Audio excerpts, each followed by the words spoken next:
మండల మకర విళ్లకు సీజన్ సందర్భంగా శబరిమలలో మరింత మందికి అయ్యప్ప స్వామి దర్శనం కల్పించేలా కేరళ సర్కార్ అన్ని ఏర్పాట్లు చేసింది. వర్చువల్ క్యూ బుకింగ్స్ పరిమితిని పెంచాలని భావిస్తోంది.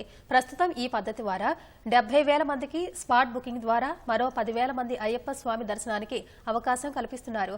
మరోవైపు భక్తులకు వసతి సౌకర్యం సహా వైద్యపరమైన సేవల కోసం కేరళ సర్కార్ అన్ని ఏర్పాట్లు చేసింది.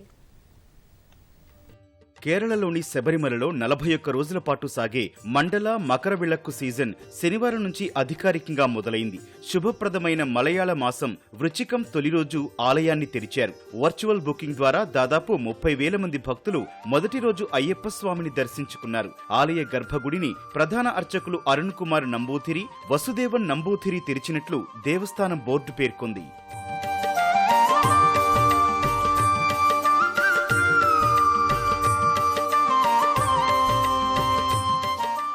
శనివారం అధికారికంగా మొదలైన మండల సీజన్ డిసెంబర్ 26 వరకు కొనసాగుతుంది. డిసెంబర్ 30 నుంచి మొదలయ్యే మకర విళక్కు వచ్చే ఏడాది జనవరి 20 వరకు కొనసాగుతుంది. నిత్యం 18 గంటల పాటు దర్శనాలకు అనుమతిస్తారు. తెల్లవారుజామున 3 గంటల నుంచి మధ్యాహ్నం 1 గంట వరకు, తిరిగి మధ్యాహ్నం 3 గంటల నుంచి రాత్రి 11 గంటల వరకు భక్తుల దర్శనాలు ఉంటాయి.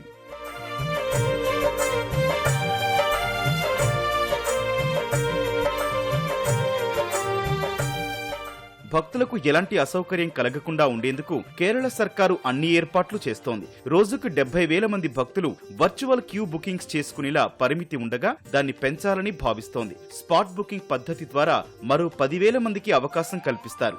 ఆలయానికి వెళ్లే దారిలో వివిధ మార్గాల్లో స్పాట్ బుకింగ్ కౌంటర్లుంటాయి. భక్తులకు వసతి సౌకర్యం సహా వైద్యపరమైన సేవల కోసం కేరళ సర్కారు అన్ని ఏర్పాట్లు చేసింది.